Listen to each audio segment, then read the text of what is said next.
Hi, Vas. Thanks for joining me and thanks for joining the GTM Tech Week. To our guests, we're going to talk today about memory and about building your company brain and how you can amplify your go-to-market activities with a consistent memory with AI that remembers your whole context. My first question, I hear a lot from people registering to the event and from my peer founders, and this is something what I also has been struggling for the last 2 years is that I try AI for outreach, but it's a garbage. Then I iterate it and it's a garbage. But then I figure out some kind of a way to work through it and iterate correctly.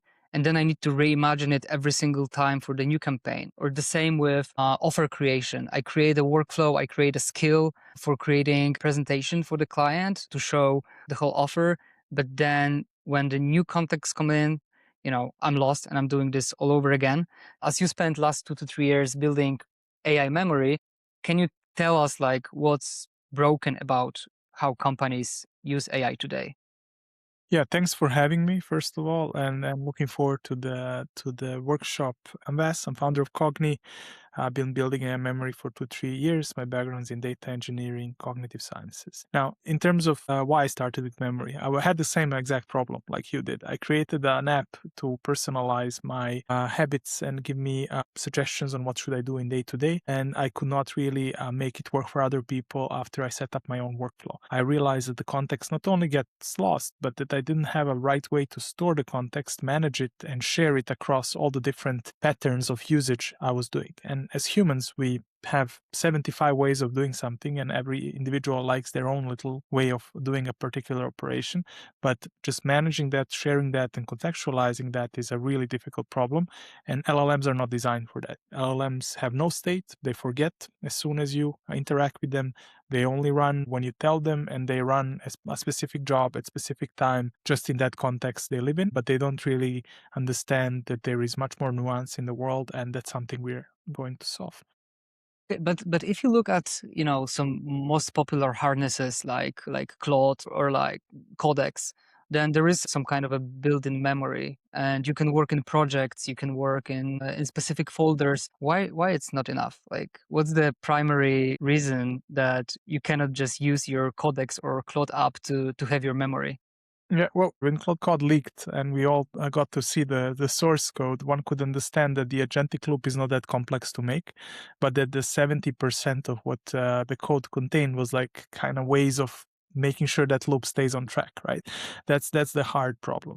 And Cloud Code loop and the Cloud Code types of problems it solves are those of coding and of pretty much managing data within a certain folder or a repo. Now with their other products, you can share the data, you can have it across the system, you can do more complex operations. But in essence, it's a wrapper around API, which is still an LLM, as smart as it is. It just doesn't really have any context or understanding of your own system, except if you give it those MD files. Now, what people started doing, and where I see a problem with this approach, is that okay, I have a really smart API, I have a really smart model. Now I have like a set of files I'm using, and these files are instructing the model basically how to act. But the real world situation is often enough that you're not going to have only one folder, you're going to have 10,000 folders. You're going to have hundreds of gigabytes of data, and you're going to have very domain specific knowledge. Even if you don't have that much data, you will have like very specific ways of how you're doing things. So what you're going to end up doing is you're going to be continuously updating some files that will need to have your context to solve your problem in a certain way, and you're again not going to be you're not going to have a flexible system. So that's why I think there is a really big space for us to innovate here. So what I hear is that without the great memory, you're gonna still generate slop and generic AI answers to offers or to you're gonna just sound generic.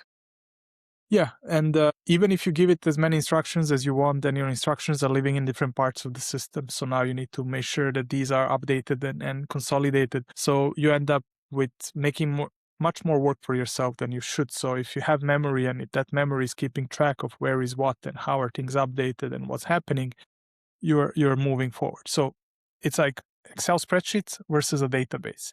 You can turn an Excel spreadsheet into a database, but you're kind of reinventing the wheels. Okay. The current development and hype, especially in San Francisco where we've met, is around building a company brain. This is like a concept introduced by first by Andrei Karpathy on the LLM Wiki, then popularized by Gary Tan with his G brain. You were studying real brains as a cognitive scientist or psychologist where LLMs appeared. So what is your what right now people in software industry are missing about the concept of a brain compared to how we memorize things, how we connect them to each other? How's that different now, and what's the way to mimic like senior sales rep or the best key account executive into a skill inside your cloud workflow? Yeah, that's a good question. So what I often enough see is like people name things brain, but they are very far from the brain, right? So what Gary Tran's product does is it stores data again in files, and these files are just read by the LLM. It's just effectively a file system search that is kind of navigating a very complex set of files that are continuously being generated. Other systems like RAG systems are more computer science based, like, hey, I'm going to look for similar items here. It's a novel way of search. But again, what it lacks is any type of consolidated approach across large data sets with different types of connections and interlinks. So what cognitive science does, and where I started this with, was that it assumes that there is an effective set of connections between certain objects or entities or relationships, and that these effectively are very layered sets of objects that then surface in your consciousness, and you can do certain set of operations as they get activated. So this activation of memories, this forgetting of memories, these recall of memories, and kind of propagating those patterns in certain ways and forms is something that I still see missing. And especially because these systems that we see, they assume that the company brain is a static thing. You just kind of load with the data, you keep that way, and it's done once it's done. But the problem with these systems is they need to be evolving, continuous learning systems that continuously change and update based on the interaction.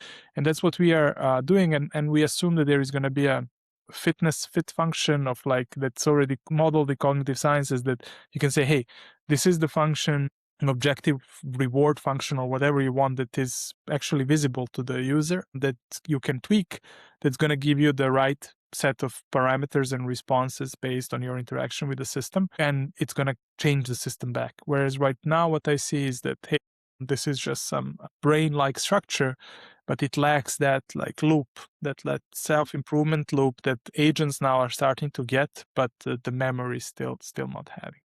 Okay, so with the correct phrasing of brain, you would be able to iterate, let's say, on your outreach. Once you know what's working, it should auto-populate your memory into what kind of hooks worked, what are the new patterns that the AI has found that are generating you the replies, what works on LinkedIn, what works on mails. But how do you even like build a company brain? Like, where do you start with? Because I see that there is a big difference between an AI that knows your company and AI that just searches your documents. Because if let's say you're doing a campaign in Clay, or you gather signals from different tools and you put it into a markdown, and then you say like, okay, use it for the next activities. But what's the difference between knowing the company and searching the company, and how do you start setting this up?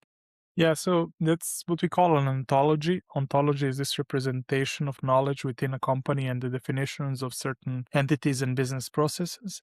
We've seen different ways to set those up. We have a system internally where we can auto infer how the ontology is looking like based on our previous experience with different clients.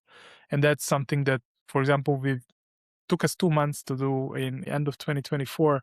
And now we did it in 1 day for a client in Voice AI to create it effectively across their data silos and everything, because the product just matured and we have like already internal tools. So we know how to push this forward. Effectively, this ontology is like a set of relationships and concepts that are particular to a certain business. And then we can find those, map those.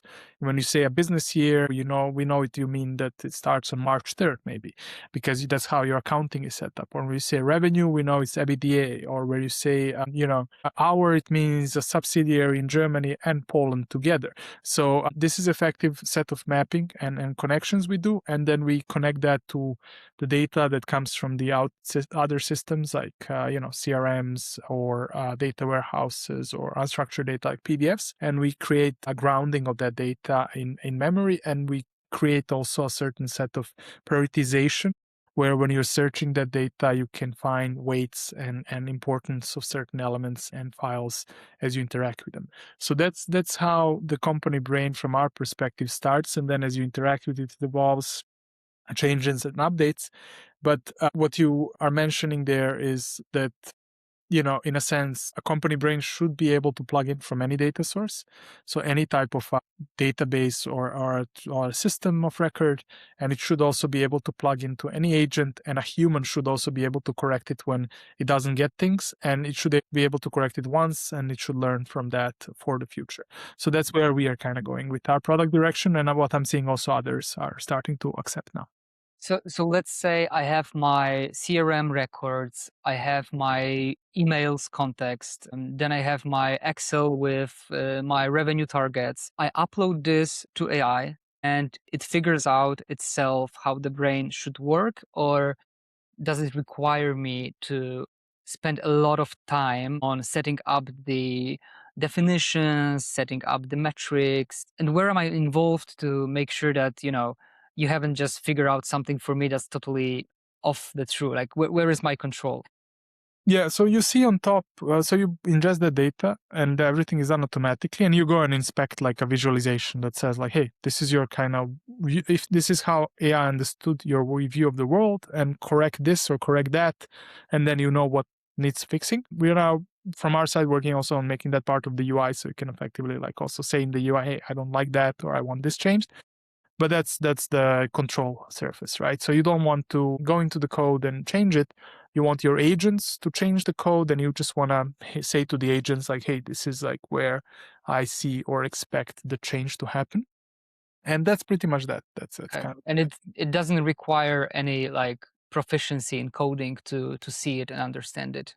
No, there was a few hackathons we've done recently where we saw that no one's really coding anymore. Everyone's using Cloud Code or Codex to code. So what we give people is skills. They can just copy paste those skills and the keys, and they can use our cloud product or our open source product, and they can start building these by themselves. And the only thing they need to see is this visualization piece to understand conceptually how the connections were made, and that's understandable to anyone, whoever saw a diagram in their life. Okay. And can you give some kind of an idea how Working Brain works based on your client implementations, like end to end, what kind of efficiency it gives for individuals or for the whole organizations? Does it just make it better, or does it make it faster, or does it help with retention of knowledge once people go out? Like, what are the immediate benefits that you see for when the brain is implemented? Yeah, so for example, this client that recently came to us in the voice AI that needed this sales data analyzed, right? So first of all, the token consumption was reduced. Like we could keep like the search at 50,000 tokens, whereas your Cloud Code's going to go into millions of tokens just trying to figure out, read. And then again, I have to do that in 2 weeks. If you didn't forget your session ID, probably you will forget it. So you'll have to restart. The second piece is the accuracy, right? So the accuracy goes up, right? A lot. We will announce benchmarks in a couple of days on the level of accuracy, but I would say that by default, compared to the naive LLM, I need to check the numbers, but probably 40% or so you have the accuracy bump, which is very significant compared to just LLM trying to grab and search through things. And then finally, what you also have is this ability to control your data. So what we see with our clients is that, I don't want to send my data to someone else's system. Anthropic just pulled the recent model the other day. You don't want that to happen to you with all of your data sitting on their cloud. What might be better option is that you control the data, you control the models, you control the databases, and then you effectively have control over everything else. And what we've seen with this client is They loaded CRM data, they loaded all kinds of different data sources. We created this mind map or a knowledge graph or however you want to call it. And then they could finally answer the questions they needed. So they got the accuracy, they got the speed, meaning that effectively now they don't have to always reprocess the same thing for 20 minutes like your coding tools would do. And it's going to take less than a second for a search, or even like few hundred milliseconds if you optimize it. So how I see it for like a CEO or a GTM leader, it means that with setting up correctly the brain, you can give access to the exact data that you want inside and outside of your organization. So you're not worried that you're gonna release like board meetings notes to an intern, right? And it also means that you can iterate faster on the knowledge, and you don't need to have like proficiency in coding to really make sure that you're safe with what AI knows about you and what is the source of truth. So you don't need to figure it out yourself if you have the brain set up correctly, right? Okay. So last question to the people who are listening to us and who will attend the workshops. In practical terms, for GTM leaders, they're gonna spend like 3 or 4 hours with you. What they're gonna work out at end of the day, what kind of setup they will have, and how they can apply it week after at their job.